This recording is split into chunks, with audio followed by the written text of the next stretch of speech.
মাদ্রাসা সাহেব আপনি বিজ্ঞানের বিরুদ্ধে কথা বললেন। জি না, ইসলামই হচ্ছে আসল বিজ্ঞান। আপনাকে বোঝাবো, আমি বিজ্ঞানের উদাহরণ দিব। আজ বলেন তো, পৃথিবীর মধ্যে একটা ঘটনা আপনারা যারা যারা অ্যান্ড্রয়েড ফোন চালান মাঝে মধ্যে দেখে থাকেন যে আপনার নীল পানি আর সাদা পানি পাশাপাশি বয়ে যাচ্ছে, দেখেছেন কেউ? একটা নদীতে বা একটা সাগরে দেখেছেন? আচ্ছা, পৃথিবীর কোন সাগরে নীল পানি এবং সাদা পানি একসঙ্গে বয়ে যায় জানেন? আটলান্টিক মহাসাগর। জি, আটলান্টিক মহাসাগরে। বাংলা পড়াশোনা করেছি বাবা জীবন, এইচএস পর্যন্ত জিওগ্রাফি ছিল, তারপরে ইংলিশে অনার্স কমপ্লিট করেছি, আলহামদুলিল্লাহ। রাষ্ট্রবিজ্ঞান পড়েছি, পাশে ছিল। বাবা জীবন ভাইরা, এতটুকু সেন্স আছে তো আমরা যখন ভূগোল পড়লাম, ভূগোল পড়তে পড়তে আমরা দেখলাম যে ভূগোল বলছে যে পৃথিবীর মধ্যে একটা সাগর আছে, যেই সাগরে দুই রকমের পানি প্রবাহিত হয়। একটা পানির রং হচ্ছে নীল আর একটা পানির রং হচ্ছে ঘোলাটে সাদা। এই দুই পানি যখন পাশাপাশি প্রবাহিত হয়, এই দুই পানি একে অপরের সঙ্গে মিলে না। বলছে কেন মিলে না? না মিলার কারণ হচ্ছে তার ঘনত্ব। যারা বিজ্ঞান নিয়ে পড়েছেন, যারা ভূগোল নিয়ে পড়েছেন, এনারাই বুঝবেন এই বিষয়টা। ঘনত্ব মানে পানির ঘনত্ব কম বেশি হওয়ার কারণে। আপনাকে চাষা ভাষায় বুঝিয়ে দিই বাবা জীবন, আমার ভাষা বুঝতে পারছেন তো সবাই? জি, চাষা ভাষা বোঝাই। আপনার এলাকাতে কেরোসিন তেল পাওয়া যায়, কেরোসিন তেল। আচ্ছা, কেরোসিন তেল আর পানিকে যদি একটা বোতলে ঢালেন কি হবে বলেন তো? পানিটা নিচে, কেরোসিনটা উপরে। কারণ কি? কেরোসিনের ঘনত্ব কম আর পানির ঘনত্ব বেশি। তো যে ঘোলাটে পানি, এই ঘোলাটে পানির ঘনত্বটা বেশি, এবং নীল পানি যেটা প্রবাহিত হয়, এই পানির ঘনত্ব কম হওয়ার কারণে দুই পানি মিলে না। যেমন ভাবে দুনিয়াতে কেরোসিন আর পানিকে একসঙ্গে মিলানো সম্ভব নয়, ওই আটলান্টিক মহাসাগরের পানিও আপনার কিনা মিলবে না। কিন্তু আজকে বিজ্ঞানকে প্রশ্ন করুন, বিজ্ঞান বলো তো তুমি এই ঘটনা কবে আবিষ্কার করেছো, কবে জানতে পেরেছো? বিজ্ঞান বলবে 200 বছর আগে, বিজ্ঞান বলবে 300 বছর আগে, বিজ্ঞান বলবে 400 বছর আগে, বিজ্ঞান বলবে 500 বছর আগে, তার বেশি বলতে পারবে না।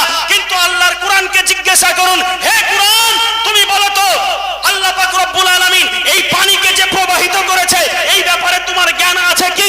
এটা কি তোমার দ্বারা আবিষ্কৃত? এটা এই খবর কি তুমি দুনিয়ার মানুষকে পৌঁছে দিয়েছো? কোরআন বলবে হ্যাঁ হ্যাঁ হ্যাঁ, শুনে নাও শুনে নাও শুনে নাও। আজ নয়, কাল নয়, 100 বছর পূর্বে নয়, 200 বছর পূর্বে নয়, 500 বছর পূর্বে নয়, 1000 বছর পূর্বে নয়, 1450 বছর পূর্বে মহান রব্বে কায়নাত তিনি বলে দিয়েছেন, মারাজাল বাহরাইনি ইয়ালতাকিয়ান বাইনাহুমা বারযাখুল লা ইয়াবগিয়ান। আল্লাহ সূরা রহমানের মধ্যে বলে দিলেন, আমি দুই দরিয়াকে পাশাপাশি প্রবাহিত করেছি এবং দুই দরিয়ার মাঝে এমন একটা চোখে দেখা যাবে না এইরকম পিলার দিয়ে দিয়েছি।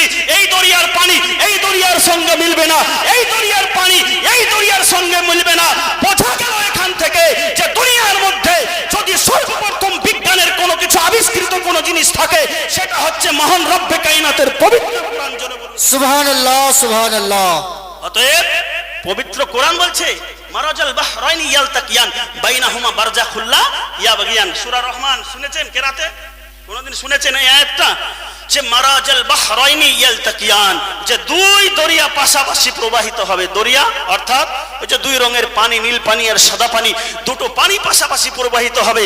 আল্লাহ বলছেন যে আমি এই দুই পানির মধ্যে এমন একটা পিলার দিয়ে দিয়েছি যেটা মানুষ দেখতে পাবে না, কিন্তু এই পিলারের কারণে মানে এই আবরণের কারণে এক পানি আর এক পানির সঙ্গে মিলবে না। বোঝা গেল যে বিজ্ঞান অবশ্যই ইসলামই হলো বিজ্ঞান। বিজ্ঞান আমরা মানি। কে বলেছে বিজ্ঞান মানি না?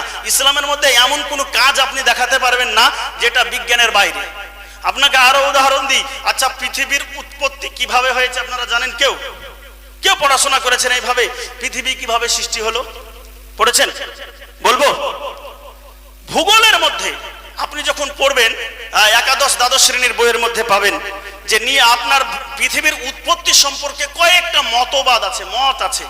কেউ বলেছে এইভাবে সৃষ্টি হয়েছে, কেউ বলেছে এইভাবে সৃষ্টি হয়েছে। তো পৃথিবীর উৎপত্তি সম্পর্কে একটা মতবাদের নাম হচ্ছে নিহারিকা মতবাদ।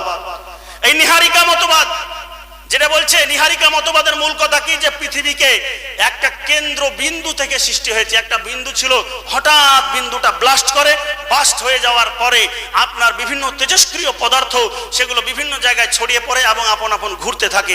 আর ঘুরতে ঘুরতেই আস্তে আস্তে ঠান্ডা হয়ে গেল। ঠান্ডা হয়ে যাওয়ার পরে আপনার পৃথিবী সৃষ্টি হলো। গরম হয়ে গেল, যেটা গরম অগ্নিকুণ্ড থাকলো ওটা আপনার কিনা সূর্য তৈরি হয়ে গেল। এইভাবে পৃথিবী, সৌরজগৎ, ইউনিভার্স সৃষ্টি হয়েছে। আর আল্লাহর কোরআন বলছে যে আমি পৃথিবীকে একটা কেন্দ্রবিন্দু থেকে সৃষ্টি করেছি। জোরে বলুন সুবহানাল্লাহ। সুবহানাল্লাহ, আপনার বিজ্ঞান তো সুবহানাল্লাহ। আবিষ্কার করছে 400 বছর 500 বছর আগে, আর আল্লাহর কোরআন তো আবিষ্কার করলো 1450 বছর আগে। নবীর কথা প্রত্যেকটাই বিজ্ঞান ভিত্তিক কথা। নবীর কোন কথাটা বিজ্ঞানের সঙ্গে সামঞ্জস্য নয় বলেন তো? নবী বললেন যে তোমরা বসে বসে পানি পান করো, বিজ্ঞান বলছে তোমরা বসে বসে পানি পান করো। তো নবী আগে বলেছে না বিজ্ঞান আগে বলেছে? নবী আগে বলেছে। তো নবী কেন বললো? বিজ্ঞানকে প্রশ্ন করুন। নবীর কথা কি বিজ্ঞান বিরোধী? একটু মিলিয়ে নেন, বিজ্ঞানকে প্রশ্ন করুন। আচ্ছা, আমি বসে পানি খাবো না, আমি দাঁড়িয়ে দাঁড়িয়ে পানি পান করব, আমার কি কোনো ক্ষতি হবে? বিজ্ঞান বলছে হ্যাঁ, তুমি যদি দাঁড়িয়ে পানি পান করো তাহলে পরে যখন পানিটা খাবে তোমার পানির স্পিডটা বেশি থাকবে, গতিটা বেশি থাকবে, আর ওই পানি মুখে দেওয়ার সঙ্গে সঙ্গে খুব তাড়াতাড়ি তোমার কিডনিতে গিয়ে পৌঁছে যাবে, আর কিডনিতে গিয়ে ধাক্কা মারবে, তাতে কিডনি ক্ষতিগ্রস্ত হওয়ার সম্ভাবনা আছে। আর যদি বসে বসে 3 দমে যদি তুমি অল্প অল্প করে পানি পান করো তাহলে ওই পানি তোমার শরীরের মধ্যে আস্তে আস্তে প্রবেশ করবে, তোমার কিডনি ফেলিওর হওয়ার চান্স থাকবে না, তোমার কিডনির ক্ষতি হওয়ার কোনো সম্ভাবনা থাকবে না। তো আল্লাহর নবী তো আগেই 1450 বছর আগে বলে দিয়েছেন যে তোমরা বসে পানি পান করা। আজকে বিজ্ঞান বলছে, তাহলে ইসলাম বিজ্ঞানের বাইরে হলো? জি, ইসলাম কিন্তু বিজ্ঞানের মধ্যেই। অতএব মনে রাখবেন, যারা বলছে যে ইসলাম বিজ্ঞান আলাদা, এদের চক্রান্তে পা দেওয়া যাবে না। একটা কথা আপনাকে বলে দিই, আজকে এমন একটা সময় আমাদের নিকটে এসেছে যে সময় মানুষ কিন্তু হয়রান। আচ্ছা, কি নিয়ে হয়রান জানেন আপনারা? SIR, জি, নির্যাতন কমিশন। দেখেন, আমি রাজনীতির কথা বলছি না, আগে কেউ রাগ করবেন না, রাজনীতির কথা আমরা বলি না। নির্যাতন কমিশন আপনার এখানে কেমন করেছে জানি না, তবে আমার মুর্শিদাবাদকে শেষ করে দিয়েছে। 11 লক্ষ মানুষের নামকে বাদ দিয়েছে। সাপ্লিমেন্টারি লিস্ট বের হলো, প্রথম, দ্বিতীয় এবং তৃতীয়, এক একটা বুথ থেকে 40% মানুষের নাম বাদ, 50% মানুষের নাম বাদ, কোন বুথ থেকে 90% মানুষের নাম বাদ, অথচ সবাই ভারতীয়। আমি দেখলাম আমার নামটা আছে, কিন্তু আমাদের পাশের বুথে 43 জনের নাম বাদ গেছে, ওটা ছোট বুথ আপনার। তো 43 জনের মধ্যে আমি নামগুলো পড়ে পড়ে দেখলাম যে 4-5 জন এইরকম পেলাম যার সঙ্গে আমি 1-এ পড়েছি প্রাইমারি স্কুলে, জি। অথচ ওই ছেলেটা মাধ্যমিক পাস করেছে, উচ্চ মাধ্যমিক পাস করেছে, তারপরেও নামটা বাদ। আমাদের গ্রামে একজন অ্যাডভোকেট আছে, আপনার অ্যাডভোকেট সাহেব, তিনি বলছেন আমি আমার বার্থ সার্টিফিকেট দিয়েছি, আমি আমার পাসপোর্ট দিয়েছি, আমি আমার এডুকেশনাল কোয়ালিফিকেশনের যত ডকুমেন্ট আছে সব দিয়েছি, দেওয়ার পরেও দেখছি তিনার নামটাও বাদ। বলেন আর কি বলবেন? আসলে ব্যাপারটা কি জানেন? একটা মেসেজ আপনারা নেন। আপনি বলবেন যে মাওলানা সাহেব বিজ্ঞানের কথাগুলো বলছেন, খুব ভালো লাগছে। জি না, আমার ভালো লাগা দেখলে আপনার হবে না, কারণ আমার বাড়ি মুর্শিদাবাদ, আমি তো চলে যাবো আর একটু বাদ দিই। আল্লাহ যদি হায়াতে রাখে, খায়ের করে, আমি তো চলে যাবো, আর কার মুখে শুনবেন?